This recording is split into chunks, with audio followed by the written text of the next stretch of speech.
Good morning. I'm Deborah Fraser House, and thank you for joining us this morning and for being a part of history.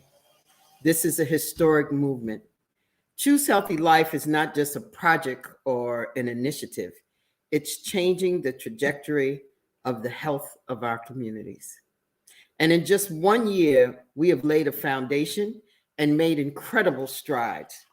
We come together this morning so that we can share our success and forge our futures. And for those of you who represent the 120 churches we are now funding, we want to say thank you. Thank you for becoming one of the strongest and most dedicated public health workforce in our communities. We know your value and we value you. It was a year ago that we turned seed funding to develop COVID-19 testing in Black churches and address the testing deficits that existed in our communities, that we received from Dr. Tom Frieden's organization, Resolve to Save Lives. And we turned it into an action plan to fight COVID-19 that was killing Black people at an unprecedented rate. And with that action plan in hand, and with our implementation partner, the United Way of New York City at our side, and our National Black Clergy Leadership Council that will be introduced to you today, we approached Quest Diagnostics about coming on board as our founding financial partner. Quest took a leap of faith and provided us with funding we needed to launch Choose Healthy Life in 5 cities with health navigators in 50 churches. And we did so successfully at our inaugural conclave on Martin Luther King Day earlier this year. During the first 3 months following our launch, we tested and vaccinated over 45,000 individuals. And it was the success of that early start that helped us to secure nearly $10 million from HRSA to expand our efforts to get the Black community vaccinated. We are thankful to the Biden administration for that. Today, I am pleased to share that we are now all part of a larger Choose Healthy Life community and family as we work to fight COVID. We are now 120 Black churches strong across 13 states. And we are not done yet. While people say we need to get vaccinated so that we can return to normal, and we say, yes, everybody must get vaccinated. But we say we will not return to normal because we died in normal. We must address the health disparities that made us so vulnerable to death in the first place: hypertension, obesity, and diabetes, when COVID is finally behind us. To do that, we need warriors, and we have many on the council. But we are being led by 2 of my personal heroes in justice, equity, and education, Reverend Al Sharpton and Reverend Calvin O'Butts III. It is my pleasure to introduce our co-chair, Reverend Al Sharpton, for an initial welcome before we start our proceedings. Thank you, Deborah, for your generous introduction and for your ongoing leadership in these challenging times. You know, as I travel the length and breadth of this country today, I come away with the inescapable conclusion that America is under siege. It is a time of widespread distress for many in our communities. And so it is appropriate that we in turn, once again, to the everlasting pillar of hope to sustain us, and that's the church. We are finding our voting rights under attack in Washington, D.C., and too many other states. Our attempts to reform the criminal justice system have apparently been blocked for at least now. COVID-19 has exposed health disparities and, more disturbingly, the impact of misinformation among too many of our own people. But I have looked beyond the horizon of today's headlines, and as our Bible tells us, fear not the turning of the tide. After 750,000 deaths in America and over 5 million worldwide, the pendulum is beginning to swing in the other direction. Choose Healthy Life is at the vanguard of that change. We have expanded from 5 cities and 50 churches to 23 states and 120 churches. Resistance is eroding, Today, we hear from other leaders in this fight on the progress that has been made. Their message will inform us, and they will inform us in a way that will undermine the doubt and undergird the power of faith and science combined. And they will point to the road ahead and what we must do together to capture the victory of this terrible affliction. I salute the efforts and commitment of these pastors and designated health navigators who have vowed to stay on the battlefield and herald a new day of health and safety in our community. I'll now turn the virtual pulpit, or podium, I guess I should say, back to you, Deborah. Thank you, Reverend Sharpton. Pulpit or podium, you are a leader in both. And now I'm honored to introduce our other co-chair, who happens to be my pastor from the Abyssinian Baptist Church in Harlem, the Reverend Dr. Calvin Obutz III, who will lead us in prayer and take us through the next part of our program. Reverend. Thank you, Deborah. Let us bow our heads in prayer. Dear God, we need you now.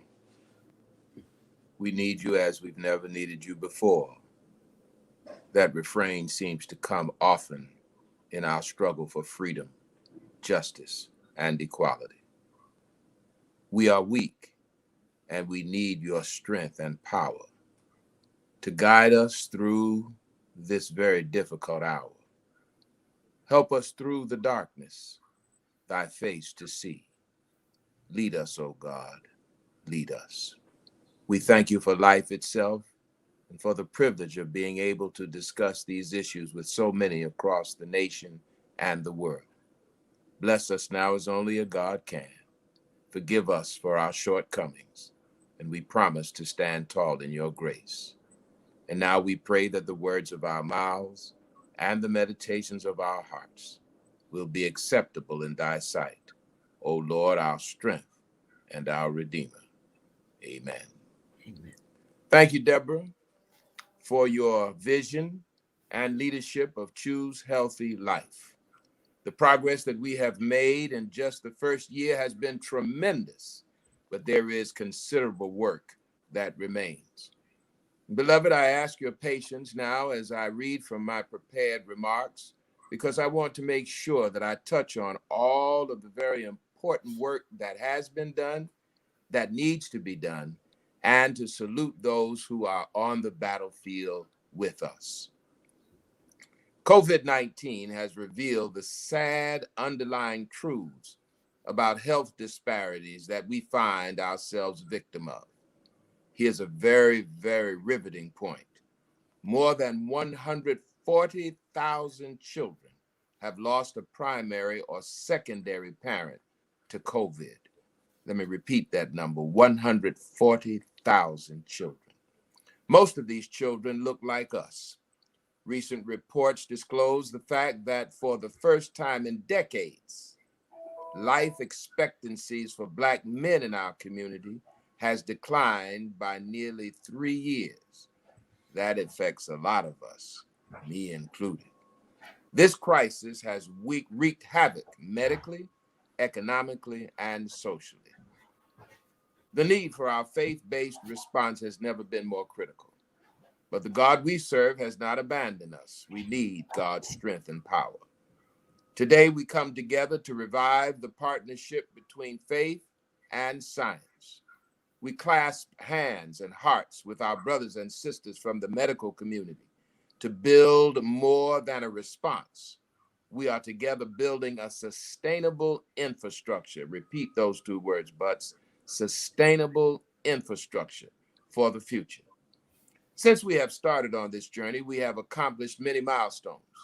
The First Lady, Vice President Harris, Kamala Harris, and Dr. Fauci have met with us and engaged us in a tangible way to continue this fight. That means resources, resources, resources. And we look to this Advent season, each person on this call should feel my enthusiasm and look to the future with hope. The resistance is wearing down, the tide is turning, and I can feel the victory just over the horizon. We're making progress, beloved. It's hard-won progress, but it's progress. And I want to thank the brothers and sisters who join us in this fight. I want to take this moment to salute all of our clergy leaders across the country. I also want to thank our sponsors and partners for their ongoing commitment. And now I want to present to you our Black Clergy Health Leadership Council. They have become our stalwart field marshals in the struggle for our people to choose healthy life, and in this plague on our people, our field marshals, our soldiers in the Army. First, our founding council members who joined with me a little over a year ago when Choose Healthy Life was just a vision of Miss Fraser Howes. Our city clergy leader here in New York, Reverend Jacques DeGraff. Our city clergy leader for Washington, D.C. and Virginia, Reverend Frank D. Tucker, pastor at the First Baptist Church, Washington, D.C. Our city clergy leader for Newark, New Jersey, Reverend David Jefferson, pastor at Metropolitan Baptist Church. Our city clergy leader for Detroit, Michigan, Reverend Horace Sheffield, pastor at New Destiny Christian Fellowship. Our clergy leader for Georgia, the Reverend Senator Raphael Warnock, pastor at Ebenezer Baptist Church in Atlanta, Georgia. And beloved, I'm pleased to introduce our newest members of our clergy council. Our clergy leader for South Carolina, Reverend Nelson Rivers, pastor at Charity Missionary Baptist Church in Charleston, South Carolina. Looking good, Reverend. Our clergy leader from Maryland, Reverend Matthew Watley, pastor at Kingdom Fellowship AME Church. God bless you, Watley. Our clergy leader in New Orleans, Louisiana, Reverend Mitchell Stevens, pastor at Pilgrim Baptist Church. And our clergy leader in Chicago, Illinois, Reverend D. Darrell Griffin, pastor at Oakdale Covenant Church. These are great men, great leaders, and I'm pleased to have them working with us in this effort. One of our esteemed clergy council members was unable to join us today, but he didn't want to miss the opportunity to address this conclave and share an important message about our work in saving lives. He is the Reverend Senator Raphael Warnock. Now you notice I say Reverend Senator because there's no calling higher than the calling of God. Reverend Warnock, we need to hear from you now. Well, hello, everybody. I'm Senator Reverend Raphael Warnock, and welcome to the Choose Healthy Life National Conclave. First, I want to thank our founder and fearless leader, the incomparable Deborah Fraser Howes, and our two co-chairs, all voices in the struggle for human dignity and justice, the Reverend Al Sharpton, and my pastor, the Reverend Dr. Calvin O. Butts III. We will be joined by many talented speakers, Dr. Rochelle Walensky, Dr. Marcella Nunez Smith, Dr. Lewis Sullivan, and others. But thank you for joining this occasion and for sharing your expertise. And most importantly, I want to thank all of you and your congregations for choosing healthy life. Thank you to the over 100 healthcare workers that are now working in churches to address COVID-19 and health disparities in our communities. Because of your efforts, 120 churches in 13 states are providing COVID tests and offering vaccinations. Over 5 million in the Black community have engaged directly with Choose Healthy Life, and because of your work, over 45,000 people have been vaccinated. But we cannot stop there. We must continue to encourage others to get vaccinated, and for those who are vaccinated, to get their booster shot. It's the best way for all of us to get back to the best parts of our lives. In fact, it's the best way for us eventually to get back to the pews of our churches. Thank you for all that you have done this past year. Thank you for staying in the fight. Keep the faith and keep looking up. Thank you, Reverend Senator Raphael Warnock. Thank you for taking the time to share your remarks with us today. I also want to acknowledge Reverend John Vaughn, who is with the Ebenezer Baptist Church in Atlanta. He's been working along with the guidance of Reverend Warnock, and he has been championing Choose Healthy Life in Atlanta, and we are most appreciative. And now, dearly beloved, it would be small of me if I didn't recognize my co-chair, the Reverend Al Sharpton. I pray that God will bless him as he continues to traverse this nation, arguing and fighting and pressing for justice, freedom, and equality. Thank you so much for joining us today. And now, Deborah, I turn it back over to you. God bless you all. Reverend Butch, you are such a master. I thank you so much. I thank you for those inspirational words. I thank you for your commitment to choose healthy life. I thank you for your commitment to all of the people that are here on this program with us. And God bless you. Thank you. And we're grateful for your leadership. Our conclave will now shift to the programmatic part of our agenda. One of the early supporters of Choose Healthy Life has been my brother, Dr. Reed Tutson. Dr. Tutson is part of our medical advisory board and is co-founder of the National Black Coalition Against COVID. Together, we have forged an important partnership on behalf of communities of color. Reed Tutson is out there with me in the vineyards, and we fight every day for what we feel is right for our communities and have been doing so for many, many decades. I trust Reed. I trust Reed with our community. I trust Reed with this program. I trust Reed in his leadership and what he is attempting to do for us. And I thank him. I thank him for his support and friendship. Dr. Tutson, thank you for taking us through this part of our important program. I wouldn't have anybody else that I would more want to turn this over to than you. Thank you. Well, thank you so much, my shero in the struggle. You are marvelous, and it's wonderful to participate with all of our faith leaders today. Your vision and guidance is important, as are the co-chairs and council members of the clergy leadership in this initiative. The work that Choose Healthy Life is doing in this field is so important. I have spent 50 years of my life, amazingly, in fighting for public health, and I have never been more excited by a partnership than I am between this unique opportunity between the medical community and the faith community working together. As mentioned earlier, Health Resources Services Administration is one of the agencies of several of our government that have been taking note of this work and supporting it. And so we're grateful to HRSA as they have helped us along the way and as they have pledged to help us going further. Another agency that we're particularly pleased to have joined with us is the Centers for Disease Control and Prevention, the CDC. And we are so pleased to have Dr. Rochelle Walensky's participation in this conclave.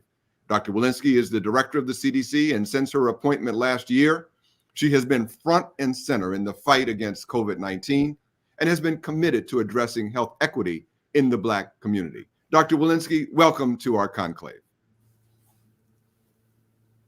Thank you, Dr. Tutson, for that kind introduction. It was a pleasure to meet you and Ms. Fraser Howes in October and talk about our joint commitment to addressing health equity. I would like to recognize Ms. Fraser Howes for her 3 decades of global leadership in communities of color regarding teenage pregnancy, social welfare, and HIV and AIDS, and the model she created while at the National Black Leadership Commission on AIDS. It is wonderful to see that work become the model for Choose Healthy Life and the work we celebrate today. I am so happy to be with you this morning, even if only virtually, for this important meeting of pastors and healthcare navigators across the United States. It is an honor to speak to the people who are in the community, working one-on-one in our churches to ensure that no community, indeed no person, is left behind. We have been through a long 20 months together, and I know this is not where we hoped we would be in November 2021, but you are doing the hard work to get us onto a brighter path forward. I am in awe that in the first 90 days of your initiative, supported by the United Way of New York City and Quest Diagnostics, you were able to vaccinate or test over 45,000 people in 50 churches, representing almost 3/4 of your members. That is testimony to the power you have as local leaders and trusted messengers. It is inspiring to imagine how that can translate toward health into the future. Now, as you expand your efforts and work with 120 churches across 13 states, including those in critical rural areas where this outreach is so sorely needed, we can only imagine all that you will accomplish. Your model of establishing in each church a full-time public health navigator, trained and charged with providing access to COVID-19 testing and vaccinations in the immediate short term, while addressing other health disparities in the long term, is a sustainable, scalable, and transferable approach to address public health disparities and inequities in the Black community, and will serve us well far beyond the pandemic. Before I accepted the honor of leading CDC, I served as chief of the Division of Infectious Diseases at Massachusetts General Hospital. I will never forget the moment that my pager went off, March 6th, the Friday morning, alerting me to the very first case, indeed cases, of COVID-19 in our hospital, and how everything had changed after that. Our hospital was quickly overtaken by the pandemic. As we worked frantically, I was constantly thinking through how we could reach our underserved communities, incorporate evidence-based guidance into our treatment, and how we would eventually deliver vaccines. At the core of each of these decisions was how we would do our work equitably. When I came to CDC in January, almost a year after the start of the pandemic, I immediately made it clear that the same principle, health equity, must be at the core of everything we do. The COVID-19 pandemic started in our country among the affluent. Those who traveled on airplanes and cruise ships returned to the mainland to unknowingly and ultimately infect people who work in essential jobs, grocery stores, drugstores, and public transit. We have a system where marginalized communities are not only the most vulnerable to infection, but also the least likely to receive adequate treatment and care. The national movement for racial justice includes recognition that we cannot be healthy as a nation until everyone has access to health care. The pandemic has made long-standing health inequities in communities of color even more visible. One of those inequities is the difference we see in life expectancy, where the pandemic has made it impossible to ignore the impact of racism. For example, in the past year, we documented the staggering drop in life expectancy for Black and Hispanic or Latino Americans, almost 3 years, caused by COVID. This is a massive loss of life expectancy, a figure which is usually measured in months or fractions of months. We cannot let our country's complicated racial history follow us into the future. The memory of historic medical abuses of the Black community in this country and the proliferation of misinformation about the effects and safety of our COVID-19 vaccines has meant distrust of the vaccine remains widespread. The distrust also stems from discrimination faced today, caused by inequities in access to health insurance, healthcare facilities, and treatments, making it more difficult for Black Americans to obtain care. We know we must meet people where they are and understand their concerns, just as you are. We want to know, do they have questions about the scientific process and the speed of the development of these vaccines? Are there worries about side effects? Sometimes the concern is about access. Have they not gotten their vaccination because they can't find a vaccination site or don't have transportation to get there? Do they need paid time off from work? With your help, we are listening and reaching out to every community in every corner of the country to narrow the differences, meeting people where they are, wherever they are. Because every vaccine in every arm is a win, is a life, is a family and a community more protected, and every person who is vaccinated can serve as the ambassador for the next. Thank you for helping us protect as many people as we can, as quickly as possible. And I know you are celebrating with us the addition of a recommended vaccine for children ages 5 to 11 years old. It's encouraging to know you are helping us on the path out of this pandemic by bringing vaccines and testing to the community, by doing the hard work focused on thy neighbor. Know that I see you, I recognize you, and I express my sincere gratitude to each of you here this morning and to your colleagues. Please, while doing this work, do not neglect yourselves. For us to get through this pandemic, we need you all to be healthy and well. I'm grateful to have been invited to speak to you today. Our communities are better for the tremendous work you are doing. Thank you, Reverend Sharpton and Reverend Butts, and all the pastors working on this project for your leadership. Now I'll turn the podium over to Dr. Tutson. Well, thank you so much, Dr. Walensky, and I'm glad that she referenced the meeting that Deborah Fraser Howes and I and a couple of others had with the director of the CDC. In that meeting, we were not shy about speaking truth to power. And one of the things that I observed during that meeting is the fearlessness of Deborah Fraser Howes as she pushed the administration to move beyond rhetoric to making sure that the fundamentals of resources and infrastructure building are going to be available for the rest of this COVID fight and for the fight for addressing health disparities and the pre-existing conditions that so many of us are suffering from in the days to come. We will continue to partner with Dr. Walensky as we continue to advocate for the necessary resources that move us from talking about ideas to implementing ideas on the ground.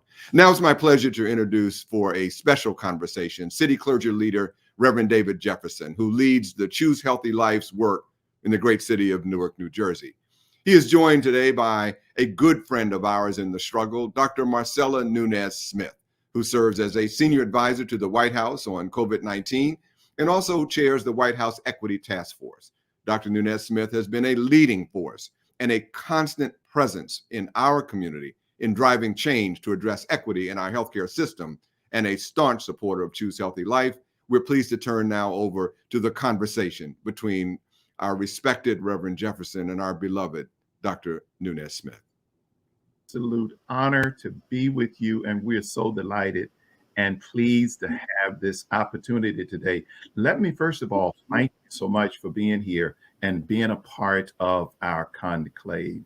Thank you. We are so excited about the leadership of the Health Equity Task Force and everything that you have done with respect to closing this health equity gap in the Black and Brown community.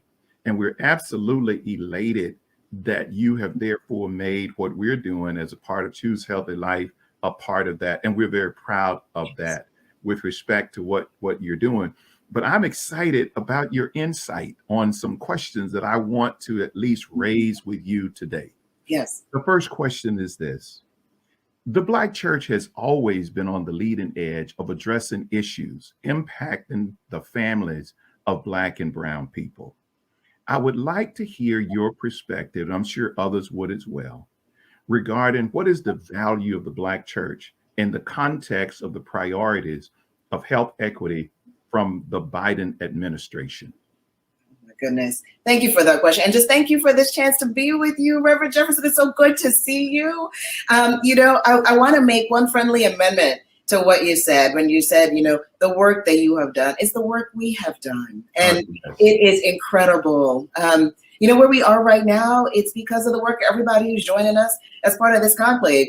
We have seen for perhaps the first time no gaps by race, ethnicity in terms of vaccination uptake. That's where we are for adults in this country. I want people to know that, right? So when you look at that percentage of people who have been vaccinated by any racial ethnic group, you can't see that gap. You can't see that difference. That's not hard work. That's not showing up every day.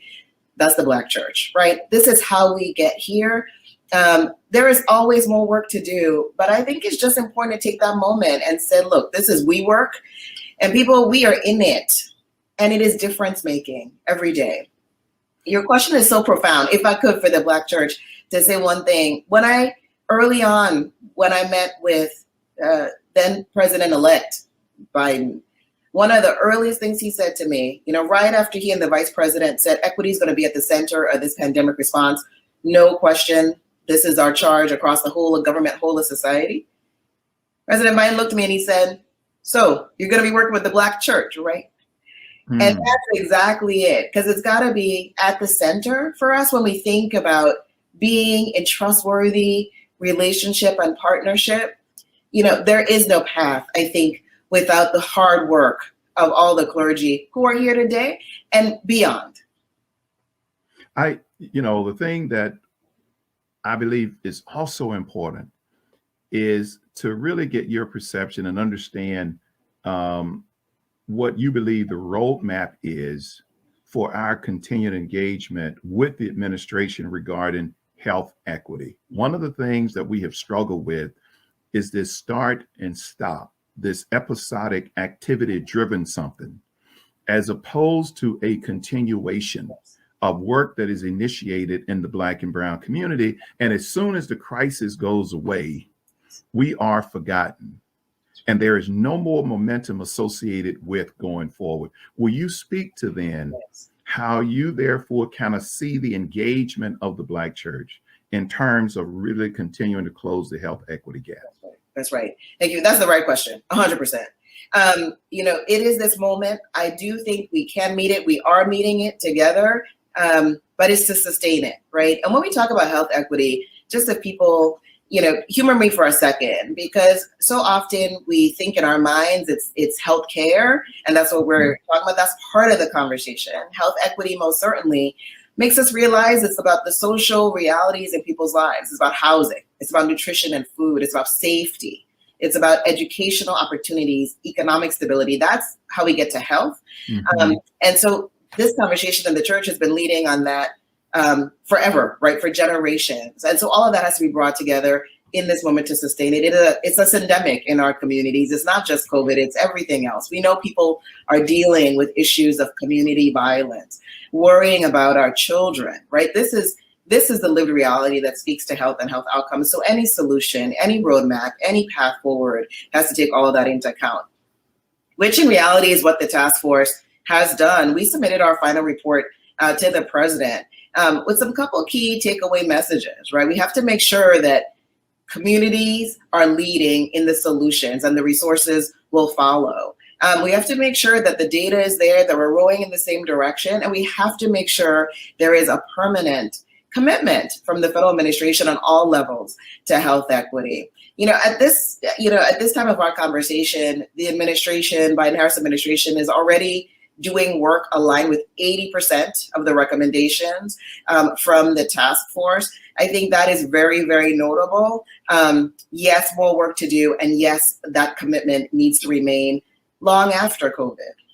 So last week, you made an announcement at a major press conference, and you announced additional funding for the community. Yes. These are community-based organizations. And so I'm wondering, to what extent then would you envision faith-based institution being considered for that kind of funding, given how many, quote, people of color we touch, either by way of in-person or the kind of virtual services?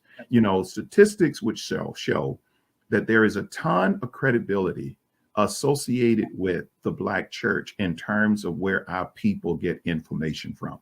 And so if that is the case, how do you then see us being able to get funding based upon the announcement that you made at the press conference? That's right. Resources always have to follow our values. So I'm so grateful that you raised that. It was a proud moment to announce that the administration is putting an additional $785 million. So it's already well over $10 billion as far as an investment that Biden-Harris administration has put into health equity, and particularly in this context of the pandemic. But those resources are an acknowledgement that community-based organizations, faith-based organizations, grassroots organizations, right? Those are trustworthy messengers and partners and leaders in this space it is not a surprise at all. That's trust that has been earned. And so these resources are to follow that, right? To make sure that the role of the federal administration is to lift up community leadership, community-led solutions. Also tied to that funding announcement is thinking about those on-ramps into longer-term economic, professional opportunities for many people who stepped up now to do that important outreach, to be community health workers. I had a chance to go canvassing here in New Haven, knocking door to door. We know that is difference making as well. And so saying, as we begin to shift and look ahead and in the future, we have to make sure people still have the reliability of employment. We need people in the public health workforce, in our healthcare workforce, who are representative of the rest of us. And so all of those values and missions and goals are part of that funding announcement, and there is more to come. We have built an infrastructure. So let me just kind of drill a little bit more on this one. We've built an infrastructure in Choose Healthy Life. We have a workforce that we have trained. This is one of the few times I have seen the extraordinarily work put into training individuals to execute on an initiative the way Choose Healthy Life has definitely done that. And a lot of you guys have been there for us. 13 major cities that we are in. And so a continuation of the work that we're doing is going to be absolutely imperative. We were so excited about the announcement, but you know as well as I do, it's in the details, right? It's in the details, and it's who's going to get the money. And one of the things that I hope is that we will be definitely considered, Choose Healthy Life in terms of continuing the work that our founder, Deborah, has absolutely started in these communities. Final question, if you don't mind. Final question, and that is, what are the health issues that you see that we should prioritize in the Black community, given your experience? I know that we have done a lot of testing. We've also done vaccinations at our, quote, Willing Heart Community Care Center. Yes. And on a numerous amount of occasions, what I've seen is individuals with high blood pressure. We were able to catch that, get them to a local hospital, and God knows what would have happened had we not really caught that and had we not gotten them to the right place. It could have been a stroke. It could have been this. And I think the other thing. Would be interested in your insight as to how we should prioritize health issues as you know them to be in the Black and Brown community today. Yeah, thank you so much, Reverend Jefferson. And let me say, of course, a deep and heartfelt thank you to Choose Healthy Life. I mean, a model, really, for the now and for tomorrow as well. Just tremendous contributions, leadership. This walk, that's the we that's in this. This is the you, right? That's how we get to this moment of saying adults in this country vaccinated for COVID-19 with no racial or ethnic gap. So how do we get to say that sentence for everything else, right? That is the work. And so this possibility of this moment to say, can we connect people to care? Can we get folks into a medical home? I think it's so critical. We have seen a lot of deferred care, not just in Black and Brown communities, certainly everywhere, but people are behind in our screenings, right? For things like cancer, we're behind in being able to identify things like high blood pressure or diabetes, and therefore we're behind in being able to treat them. And so being able to take this moment and say, we're gonna address absolutely the COVID needs, but then also be thinking about your health moving forward. Those are the important next steps, the work that we still have to do.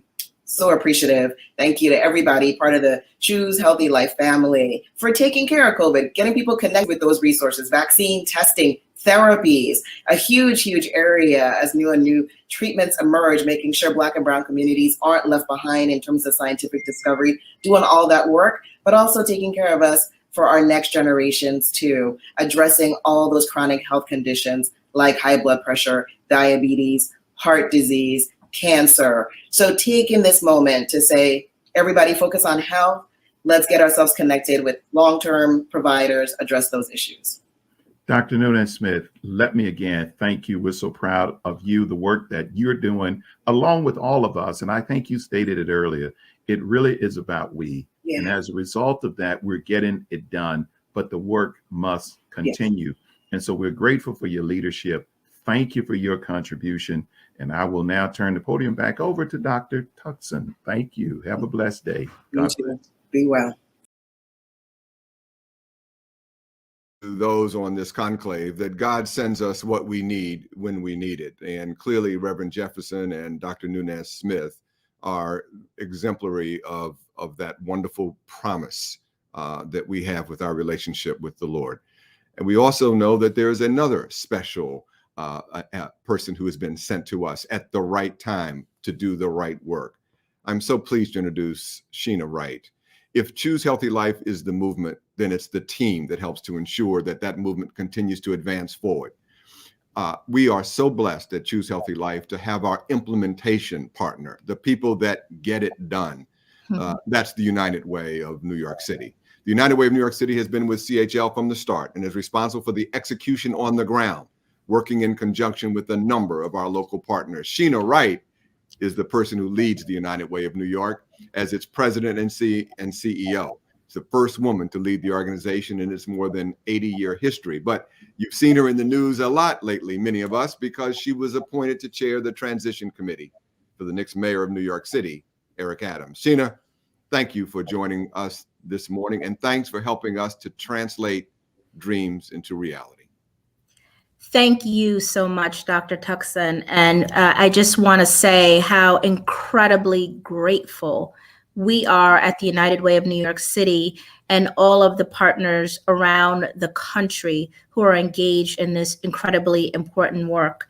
As you said, it's about the work on the ground, really getting it done. And I just want to take a moment and really acknowledge the extremely hard work that the 120 churches across 13 states have been doing to reach 6 million people and counting in this important fight. It is truly amazing the amount of work that has been done on the ground. I also want to say, as you know, faith intersects with science, and as the scripture says, faith without works is dead. The work on the ground is not easy to coordinate and align and collaborate amongst hubs, churches, community-based organizations, other partners, and get the word out is really monumental. And we are very grateful to play a role in putting all the pieces together.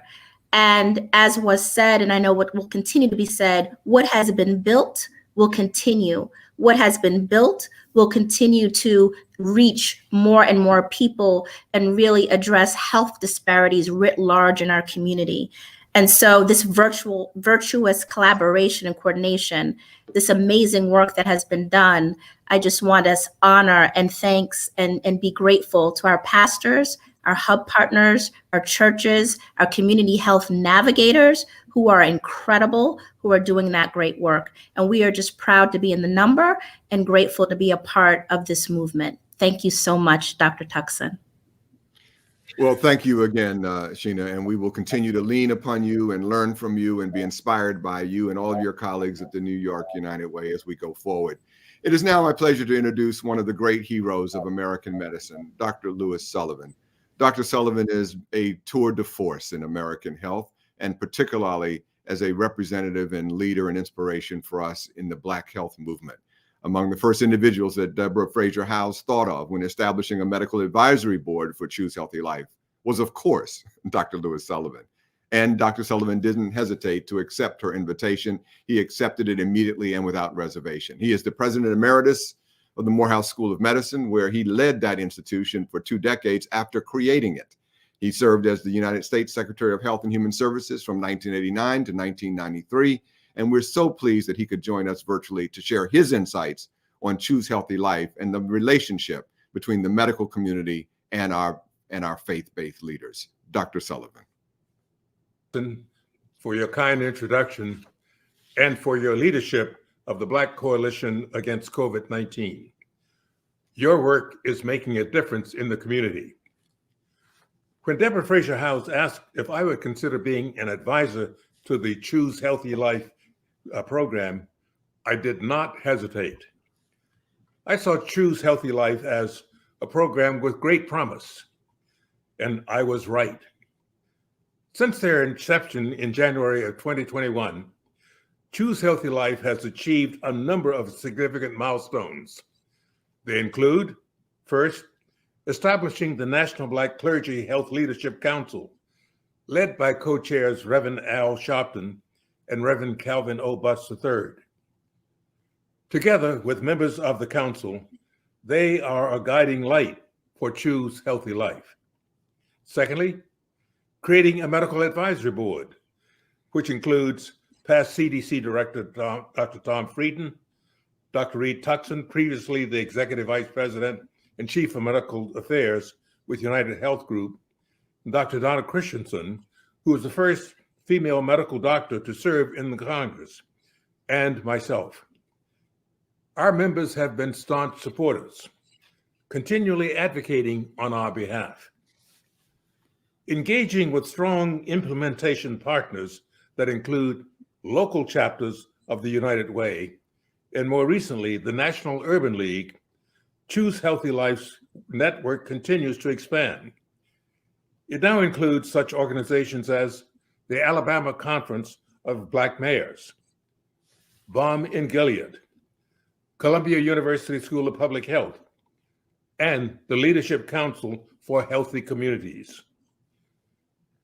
It has secured more than $18 million in grant funding to expand efforts to bring together our faith-based community and our medical institutions, if we are to be successful, not just in our fight against COVID-19, but also to address the health disparities that have plagued our communities for too many years. Well, why is this important? It's important by aligning our faith-based organizations with our medical institutions, the most trusted messengers in our community, the Black Church, which can provide greater access to the healthcare services that are needed in our community. Choose Healthy Life has worked hard to create a model of care that delivers services to the community. At every event, Choose Healthy Life churches partner with neighboring health systems to deliver testing and vaccinations to the community. Choose Healthy Life is also collaborating with the National Medical Association to engage with local physicians. And at the center of this successful model is the healthcare workforce that Choose Healthy Life has created within the church. You represent that merging of faith and science, and your work is so critically important. It's through each of you on the ground that since July, Choose Healthy Life has been able to engage with over 5 million people in your respective communities. I've been so pleased to be part of this program and to support it. Choose Healthy Life is a great example of what can be accomplished when you bring church and science together. We must work together to ensure that the program is sustained well into the future. I'm pleased now to turn the podium back to my colleague and friend, Dr. Reed Tutson. Well, thank you so much, Dr. Sullivan. Your leadership is indefatigable and prayerful, and we appreciate all that you have done and all that you're continuing to do. This idea, as we now speak to the navigators who are doing the work and the pastors who are supporting them, this idea that you describe of bringing faith and science together is central to the concept of this movement and to the success of this movement. And I'm pleased now to turn our conversation over to a dialogue with three very important subject matter experts who can help us to make real the work that our navigators are doing, being supported by our pastoral leadership. First with us today is Dr. Leon Mcdougall. Dr. Mcdougall is the immediate past president of the National Medical Association. The NMA is the collective voice of African-American physicians and the leading force for parity and justice in medicine and the elimination of disparities in health. The NMA is a Choose Healthy Life partner, and we are very appreciative that Dr. Mcdougall has been with us, marching side by side in this and every other aspect of fighting this pandemic in our community. Dr. Tom Frieden is the president of Resolve to Save Lives, an initiative of vital strategies. We know Dr. Frieden previously when he served as the director of the Centers for Disease Control and Prevention, and his stellar career, leadership and innovative career as commissioner of the New York City Health Department. It was Dr. Frieden and Resolve to Save Lives that provided the initial seed funding for Choose Healthy Life during its infancy. Thank you, Dr. Frieden, for joining us this morning. And finally, our third guest, Dr. Melissa Clark. Dr. Clark is a board-certified emergency physician and founder and CEO of the BHE Group, where she consults with healthcare organizations on practice transformation, patient engagement, health literacy, and quality of healthcare outcomes. She's been leading the effort to provide Choose Healthy Life's navigators with the necessary education and training needed to conduct our important work in the field. And I'm pleased that she is a member of the steering committee of the Black Coalition Against COVID. Thank you so much, Dr. Clark. Well, to begin our conversation, let me start with you, Dr. Mcdougall. Ensuring that members of our community are linked directly to medical care as needed is critically important. In your opinion, and based on your judgment and experience, what are the best ways in which Choose Healthy Life's health navigators can engage with the medical community?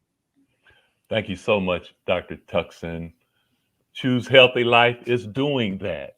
So the navigators are reaching out to the National Medical Association, the National Black Nurses Association, organizations such as the National Pharmaceutical Association. So we're in the communities.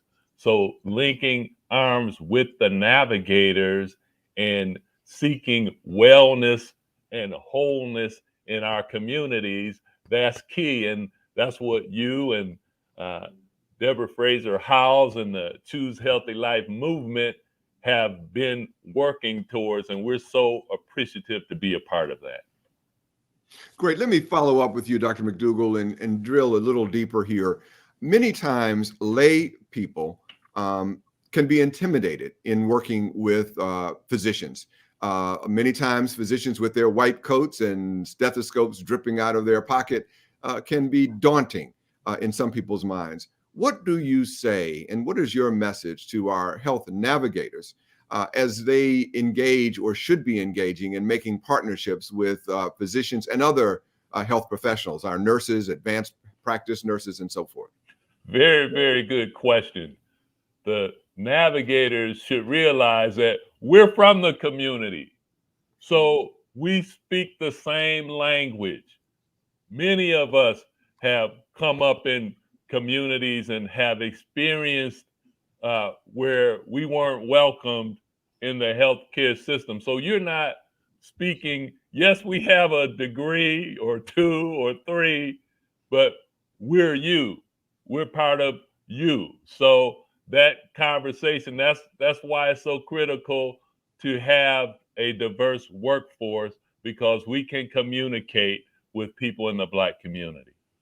Thank you so much. Dr. Frieden, you would not probably growing up have been a member of the Black church movement.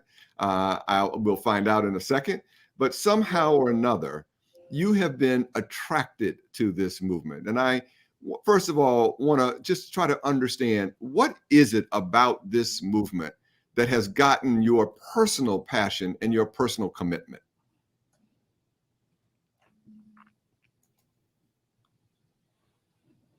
You're still on mute, Dr. Frieden. That's okay. We are all familiar with that. Sorry. Thank you very much. It's great to see you again. It's an honor to be here and part of this important conclave. Actually, Dr. Tutson, my very first job was as a community organizer in the Mississippi Delta area, working with Black churches and a community health center. And in that job, I traveled the length and breadth of a community. I interviewed more than 500 people in their homes to understand what were the challenges facing the community, and also to understand what were the resources available in the community. And I learned one essential fact, which is that every community has strengths. And one of the key secrets, one of the keys to addressing health challenges of every community is enlisting those strengths in addressing the challenges of that community. Every Sunday, I would go to a different Black church. I will never forget the music I heard in those churches. I will never forget the warmth and dedication and community that I saw and observed in the people who were so committed to each other, to their families, and to their communities. So you've touched on a point, but yes, I have seen the enormous power of the Black church as a force for progress. And that's one of the things that's motivated me with this. And I see with this Navigator program that there's the opportunity not just to provide employment, which is important in the community, but also to provide a linkage with healthcare facilities, to provide accountability for the healthcare facilities for really engaging with the community, and to provide a kind of a community engagement with the healthcare system. Because ultimately, if the faith-based community and the healthcare system are working together, there's enormous synergy. There are many things that neither can do on its own. You know, I'm really, really appreciative of this comment that you've made, that every community has its strengths. I have long been advocating and making the observation that it is so frustrating and inappropriate and unhelpful to view communities through the concept of their deficits, but that we have to begin to view communities from the concept of their wholeness. Every community has resources and strengths, and the Black church is the fundamental linchpin in so many of those. And so I'm so glad that you are emphasizing what we can do and not what we can't do and what we don't have. One of the things that I appreciated from your leadership in New York and at the CDC is your commitment to research and studying and finding what works, how to quantify the lessons learned from things that we do. And so I'm wondering whether you see an opportunity here for this health workforce that we are establishing in the Black church and serving the community. Do you see an opportunity for us to start to develop models of best practice and then disseminating those throughout other parts of our nation and communities? Thank you so much. Let me make an analogy. You shall know the truth, and the truth shall set you free. And the analogy of that is you shall get the data, and the data shall allow you to be healthier. And the data when it comes to health in the Black community is stark. And I want to focus on high blood pressure, hypertension, what's called the silent killer. High blood pressure is the leading cause of the difference in Black-white life expectancy in this country. Hypertension affects almost half of all Black adults. There are approximately 32 million Black adults in the United States. Of those 32 million individuals, those people, approximately 14 million have high blood pressure. Of those 14 million, only approximately 2 million have it under control. That means there are about 12 million of our fellow citizens, our fellow Americans, 12 million people, Black adults in this country, who have high blood pressure that isn't adequately controlled. And what that means, we have to see the reality behind the numbers. What that means is with every single heartbeat of 12 million hearts, there's a risk of a heart attack, a stroke, of kidney failure, of disability, of death, of tragedy. And yet that's preventable. We can make enormous progress reducing the risk of high blood pressure by reducing sodium consumption, increasing potassium consumption, very straightforward approach, and by improving treatment. We know that the best systems in the world get 90% of their patients with their blood pressure controlled, and there's no reason that can't be the case everywhere. With Navigators, with task sharing, with groups like the National Medical Association and the Black Cardiologist Group, we can establish protocols and systems to support patients so that the pressure can come down and the risk of a stroke, a heart attack, kidney failure can come down. And that can be the kind of major progress and success that can lead to Medicare paying for Navigators. That's an important structural change, because we don't want to just have changes that rely on people listening and doing the right thing. We want to have changes that make the default decision the healthy decision. So I think we can see real progress on real problems to help ensure that we don't have this continued preventable tragic health outcome that we see every day. Well, we're going to certainly look forward to your support as we develop the best models for how to attack things like hypertension and COVID, and make sure that the work that we're doing is work that is continuously learning and from our experience, so that we get better and better at it. and then improve our models and improve our approaches day by day, serving not only our Choose Healthy Life program in churches, but the whole nation. And so we'll look forward to partnering with you on that. Dr. Clark, you have been actively engaged in the hard but absolutely critical work of training Choose Healthy Life's faith-based healthcare navigators. We just can never give you enough thanks and praise for doing that work and bringing your career worth of expertise and experience to this training program. Would you give us a sense of what you are learning from that training work and your exposure to the work of the navigators that we have experienced so far? Well, thank you, Dr. Tutson. It's truly an honor to be here, and an honor to be entrusted with training the health navigators in this program. You know, this is such a unique and wonderful approach. The fact that this is centered in the Black church, and when you talked about resilience and strength in a community, the Black church and Black faith institutions certainly are at the center of the resilience of the Black community. And, you know, what I've seen is that the pastors are not just deputizing the health navigators from their congregations. Some of the pastors are actually joining in the training to learn themselves. It's been such a powerful endorsement of putting health at the front and center within faith institutions.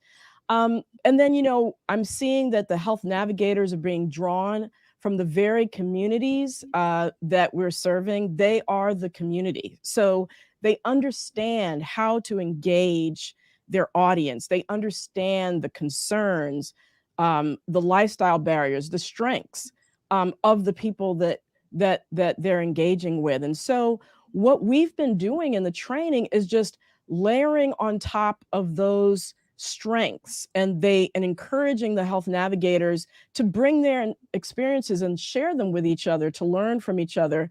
But on top of the leveraging those strengths, we're layering on top of them the experience and the skills and techniques to increase their effectiveness. So contact tracing, motivational interviewing, not just facts about COVID and the vaccine, but actually techniques for how to dismantle the disinformation that is out there circulating about vaccines and about COVID in general. So we've had an incredible experience with the health navigators. They're passionate about what they do, and it's been truly a joy and an honor to work with them. Would you give us a little bit of insight in terms of what our navigators are uncovering in terms of challenges and how they are either able to or challenged to be able to address the issues that are being uncovered? I have had a chance to have a good look into what's going on in Washington, D.C. with Reverend Tucker, whom we will be hearing from later, with his leadership efforts in Choose Healthy Life in D.C. But what are you hearing, Dr. Clark, in terms of what we are finding out through our navigators, and what are the frustrations or the hurdles or obstacles at being able to address some of those problems? Absolutely. Well, of course, there's the disinformation. And we know all the tropes and the memes and the misinformation that's out there, specifically around the vaccine and even around COVID itself. But also, too, many of the health navigators are having meaningful conversations even beyond COVID about how COVID has affected our community. So they're seeing the effects of the isolation and the economic loss and the death in families. They're seeing that turn up as domestic violence, mental health issues, problems getting to resources such as food, such as housing even.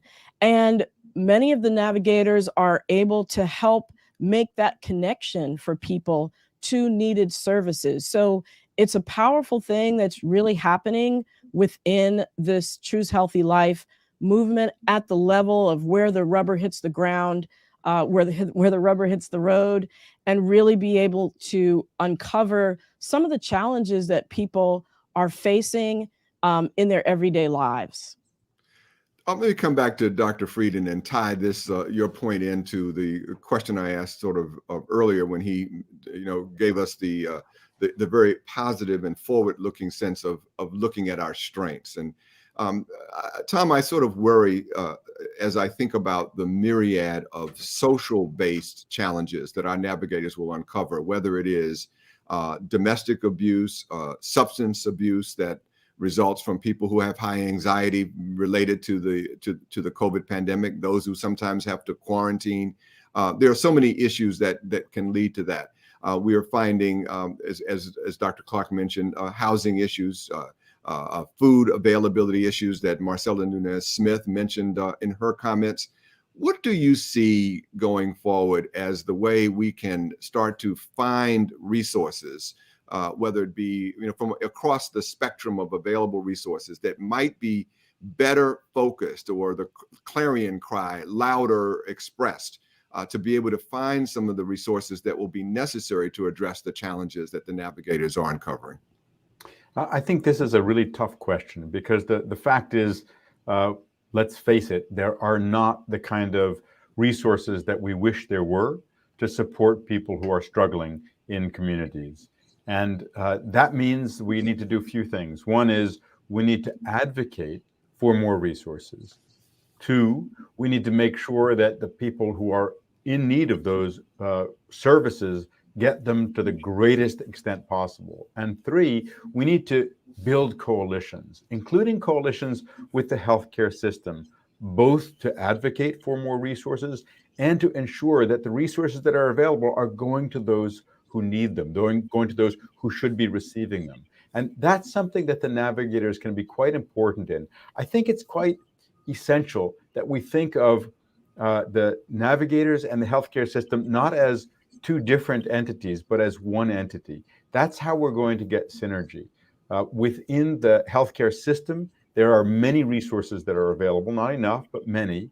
Within the Black church, there are many resources and community strengths available, and we need to merge those. We need to make sure that when a navigator is talking to a healthcare provider, that's not as an outsider talking to an insider. That's as one colleague talking to another.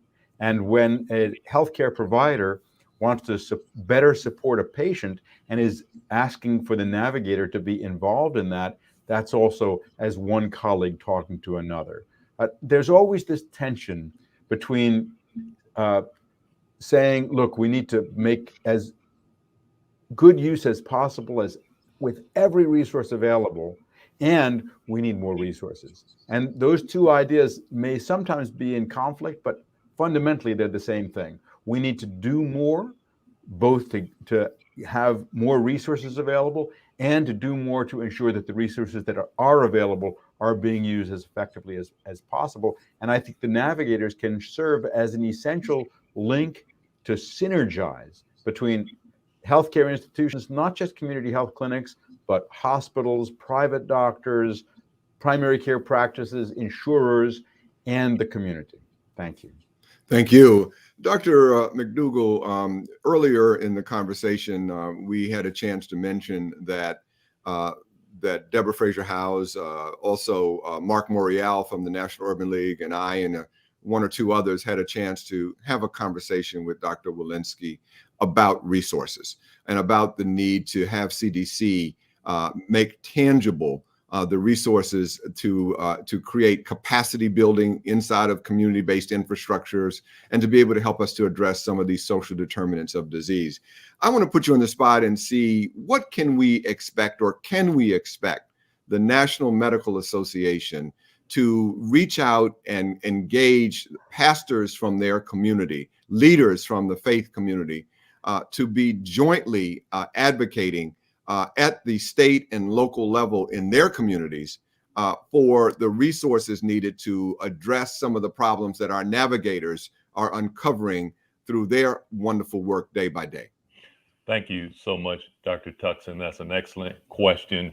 As you know, the National Medical Association has 120 state and local societies across the U.S., and especially in New York, we have numerous local societies. So I would recommend that we continue to build that connection between our local society presidents and leadership with clergy in New York and other communities across the country. Our national president, Dr. Rachel Villanueva, she is our spokesperson speaking to these high priority issues and health parity and having ability to have access to quality care provided with cultural humility. That is part of our mission and is aligned with Choose Healthy Life. And so providing and continuing to grow in those connections. And I know in my role as prior president, I work closely with clergy across the U.S., Choose Healthy Life, Rainbow Push Coalition, and other faith-based organizations, and that is key. I'm in agreement with you fully.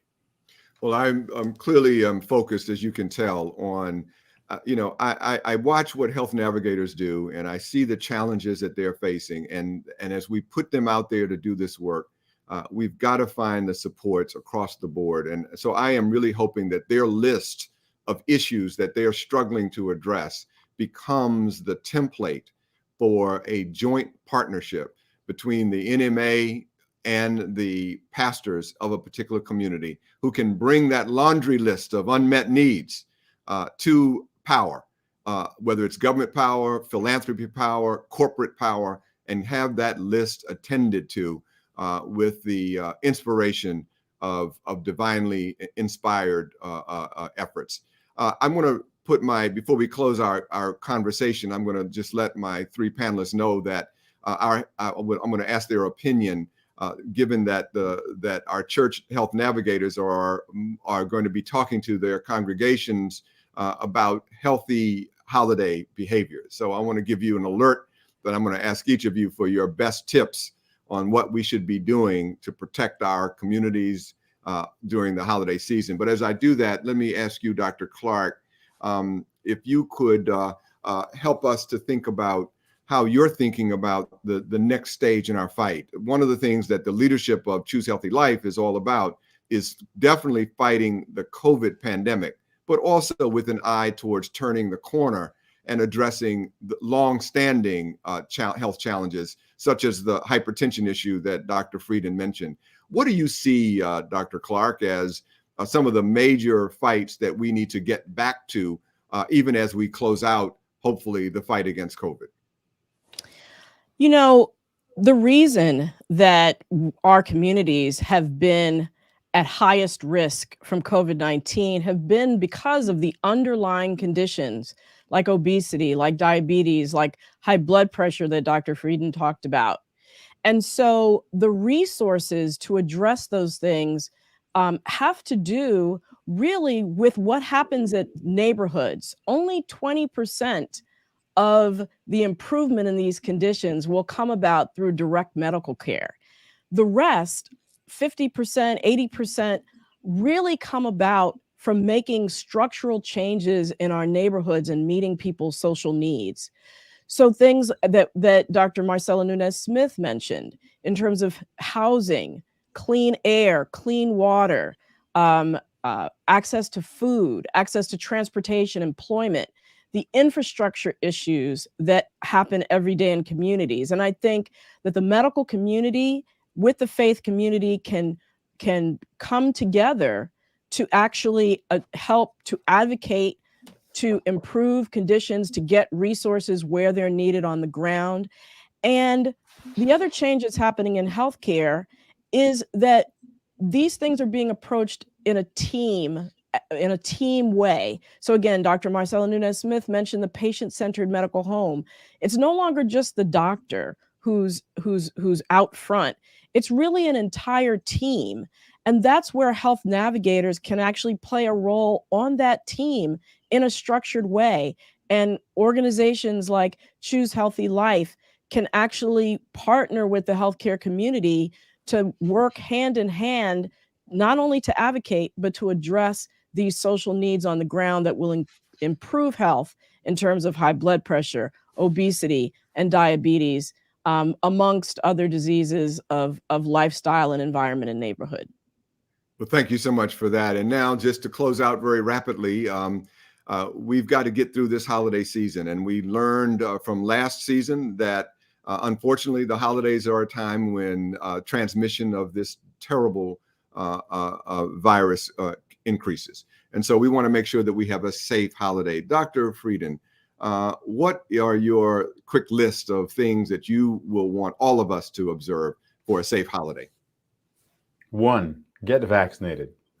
2, in certain circumstances, wear a mask. 3, increase ventilation. Let the windows be open, take a walk. 4, if there are people at risk of getting seriously ill, really, we need to do better to cocoon them, to protect them. And that may mean that they upgrade their mask to an N95. For grandma or grandpa or someone who's got cancer, they need extra special protection, not just vaccine and booster, but also an even better mask in certain circumstances. And finally, testing. Testing remains important. We've got better and better treatments that can prevent death. And we know that if you may have someone who's been exposed, they need to get tested. I'll just share with you, I'm looking forward to Thanksgiving next week. We're going to have a big get together. Well, not real big, but about 15 of us. Some are in their 90s and some are in college. So everyone's going to be vaccinated. Everyone's who is eligible for a booster will have been boosted. And we're going to wear masks when we're not eating because we're going to be indoors. We're going to open the windows. And for the kids who are coming from college or have a lot of contact, we don't want them to have on their conscience that they infected grandma or grandpa. And so they're going to get tested before they come to Thanksgiving dinner because we don't want any uninvited guests of COVID at our Thanksgiving celebration. Dr. Mcdougall, you may just want to co-sign that excellent list or add 1 or 2 quickly of your own. Yes. So lower sodium meals. So with preparing meals, make sure you choose the option that says low sodium, and also vitamin D supplementation. Those would be my 2 recommendations. And Dr. Clark, either co-sign or add 1 of your own. Co-signing both of those above, excellent suggestions. But I also just want to hone in on testing, that specifically PCR testing is important as opposed to the rapid antigen testing, because the rapid antigen testing is not very effective if you don't have symptoms, which most people probably won't have symptoms if they're in college and may already have been vaccinated. So that PCR test is really key. Well, thanks to the 3 of you for really, really joining us today, but adding so much value to not only this conclave, but to the entire Choose Healthy Life movement. We are greatly in your debt, and thank you so much. And now it's my pleasure to introduce the Honorable Robin Kelly. Robin Kelly is the United States Congresswoman who chairs the Congressional Black Caucus Health Brain Trust and co-chairs the Congressional Caucus on Black Women and Girls. She has been a strong supporter, not only of Choose Healthy Life, but all of the initiatives that are aimed at trying to deal with this pandemic in our community. And I have had the chance of partnering with her on several other of these initiatives and have grown to have great respect for her leadership and her wisdom. We're also particularly pleased that now Chicago churches in her home state of Illinois are now part of the Choose Healthy Life movement. So welcome, Representative Kelly. Thank you so very much, Dr. Tutson, and good morning, everyone, and welcome. I'm so happy to be a part of Choose Healthy Life's National Conclave. It's great to see so many pastors, faith-based leaders, and healthcare advocates gathered at this event to learn about how we can continue to address the COVID-19 health crisis and its impact on the Black community. For many Black Americans, the church has served as a site for community connectedness, advocacy, healing, public health, intervention, and support. And I'm so happy to see that this tradition is still at work through Choose Healthy Life's efforts to strengthen local networks, fortify community infrastructure, and expand access to COVID-19 related health services in historically underserved communities. COVID-19 has claimed the lives of more than 775,000 people across the United States. Unfortunately, the communities that have carried the weight of this tragedy have been Black communities and the communities of our Hispanic and Indigenous brothers and sisters. At the onset of the pandemic, Black Americans experienced more serious illness and death related to COVID-19 than their white counterparts. Despite making up approximately 13 and 18% of the population respectively, Black and Hispanic people made up 58% of all patients hospitalized for COVID-19 and 53% of those who died from the disease during that time. And my family experienced it also. We lost two of our older our seniors to COVID-19. Non-Hispanic white Americans make up 60% of the nation's population, but their hospitalizations from COVID-19 remain lower than their share of the population in 36 states and the District of Columbia. When we look at some of the less frequently mentioned health concerns, such as substance abuse disorder, intimate partner violence, and mental health conditions, we see that this health crisis has impacted our communities in equally alarming ways, with many families facing economic tension, as well as the stress and uncertainty that has been created by COVID-19. Researchers have seen a 25 to 23% increase in domestic violence across the globe.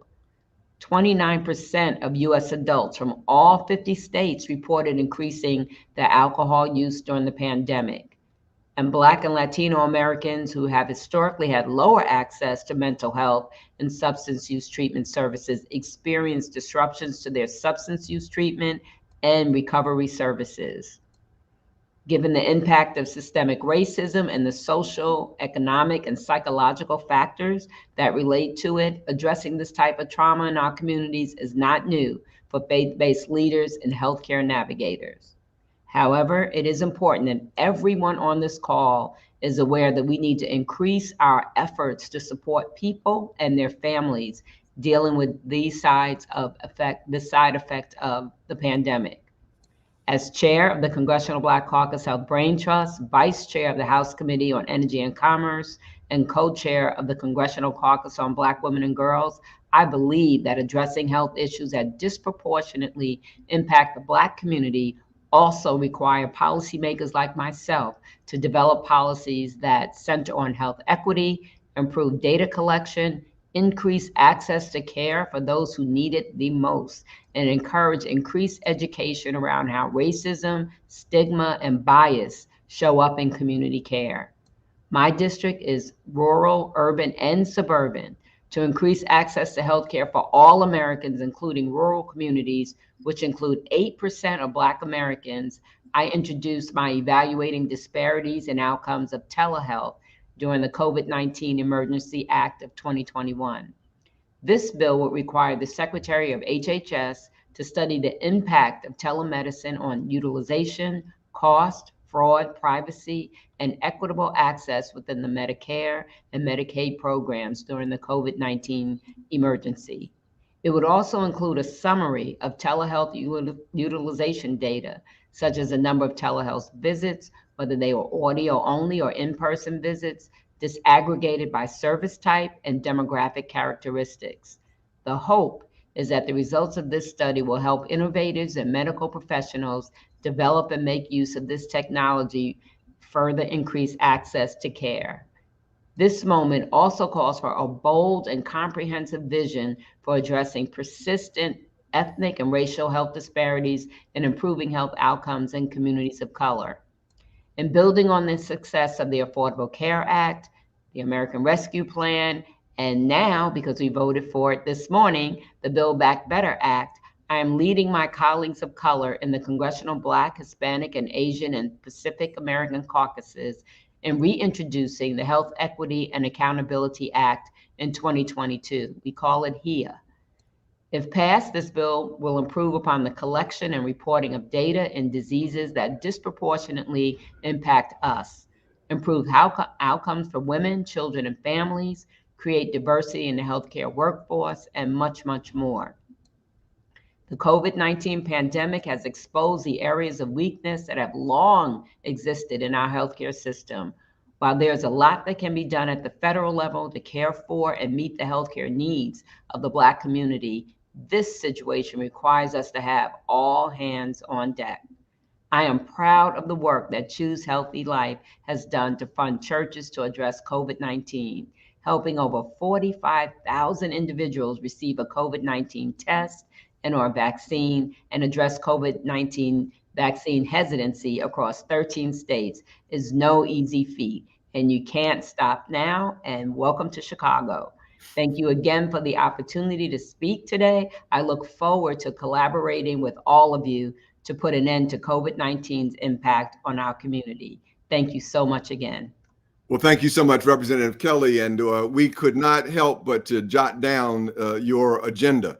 And I am fully confident that all of us associated with Choose Healthy Life, the Black Physicians Movement, and all of us who care about Black health will be actively available to you and your colleagues in the Black Caucus to try to implement the agenda that clearly shows informed leadership on your part and those of your colleagues. So thank you once again.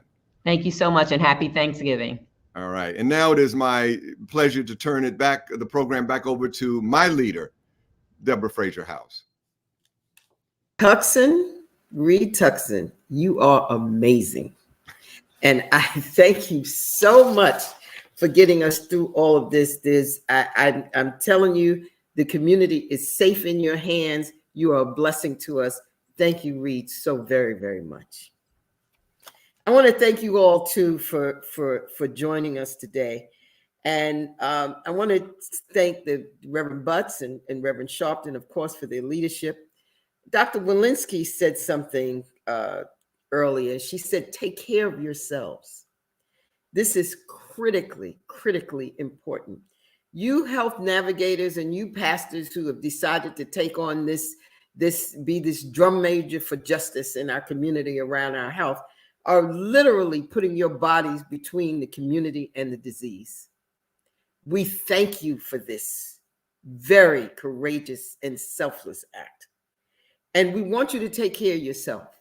We know how many of you have buried so many of your parishioners, so many people who could not come together in the traditional way that Black people come together for homegoings and transitions. We understand the pain of not being able to welcome the parishioners back into the church, where they find this church as a sanctuary. And we understand the concern of the community that you're dealing with. All sorts of issues. And then there's this. This is not the end. There will be other issues that come up. 140,000 kids, as Reverend Butts said, are orphaned, and most of them look like us. These are our children. How are we going to deal with this at the end stage of COVID? And then there are all the health disparities. There's hypertension. Dr. Frieden talked about it, and he did that heartbeat for you so you could understand it's a ticking time bomb. We have obesity that we have to address in our communities, diabetes. We have work to do, and you are proven to be the people to do that work and get that work done. Dr. Smith said that this is we work. We are in this together. Choose Healthy Life will stand with you. Dr. Frieden, Dr. Mcdougall, Dr. Clark, Dr. Sullivan, and all of the other people who have spoken to you today are here to speak to you because they believe in you. And believing in you, we must. We cannot go back to normal. We died in normal. We must sustain ourselves so that we can have a workforce on the ground through the church that is lasting. We can't be a drive-by situation. This has to be real, because we will never again die the way we have died before. God won't let us, and we know he's watching.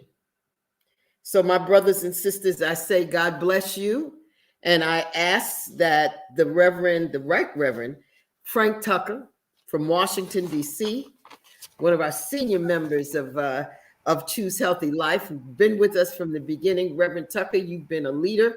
We're blessed by you, and we ask you, sir, to please take us out in the tradition of our community and take us out in prayer. Thank you so much, Deborah. And may I just say for all of us, God bless you. And we are grateful for your work and your labor. Let us pray. God, our Father, we come now in this season of Thanksgiving to express our gratitude to you for the blessing of this occasion. We are grateful for this army of servants who have gathered here in this conclave, demonstrating our capacity to address the devastating woes of the corona pandemic. While we recognize that the problem isn't over, we acknowledge the progress made by all of the persons assembled to wage war against a formidable health foe. Oh God, we are grateful for leadership that has made this mission possible. The visionary Deborah Fraser Howard, the Reverends Al Sharpton and Calvin Butts, chairs of the Clergy Council, the Clergy Council and leaders of houses of worship throughout the nation. We're grateful for the mighty force of health navigators and the legion of health saints that give of themselves for the health of our community and health of others. We recognize and pray for the dedicated work of government officials, health experts, and clinicians committed to the noble cause for which we are championing. For these and many more, we give you thanks. Now, as we bring this experience to a close, we ask your sustaining grace to lead us into the next phase of our service. Help and guide us in the collective charge of addressing the many health disparities that have plagued our nation for centuries. Make us stronger instruments of health and wholeness. Give us the collective strength to bring health and hope for a community that needs to be blessed with wellness and equity in life. Keep us forever under the canopy of your care. It is in the name of him who gives us life eternal that we pray. Amen. Amen. Amen. And thank you all. God bless. Have a safe Thanksgiving. Amen.